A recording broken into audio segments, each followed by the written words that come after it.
Irak untuk pertama kalinya dilaporkan mengirimkan drone yang mampu menjebol Iron Dome Israel. Pesawat tak berawak tersebut melesat menyerang target Israel di lembah Yordan pada Senin 23 September 2024. Menurut laporan, serangan tersebut dilakukan menggunakan pesawat tak berawak yang diberi nama Al-Arfad. Dikutip dari Tribunnews.com pada Selasa 24 September 2024, serangan drone perlawanan Irak ini dilakukan untuk pertama kalinya sejak dimulainya perang di Gaza.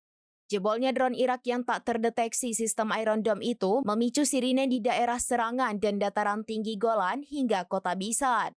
Kelompok perlawanan Irak juga mengatakan serangan mereka ke lembah Yordan adalah serangan terbaru dari serangkaian 5 serangan yang mereka mulai pada Minggu 22 September lalu. Media Israel menyebut setidaknya 1 drone Irak menembus wilayah udara Israel dari arah Suriah. Drone-drone tersebut bahkan lolos dari sistem pendeteksi Iron Dome Israel.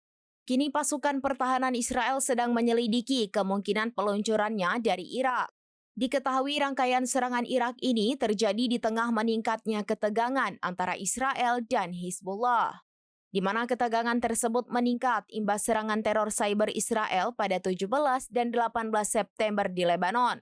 Akibat tindakan sabotase Zionis itu, lebih dari 2.500 warga Lebanon terluka dan beberapa di antaranya dilaporkan tewas.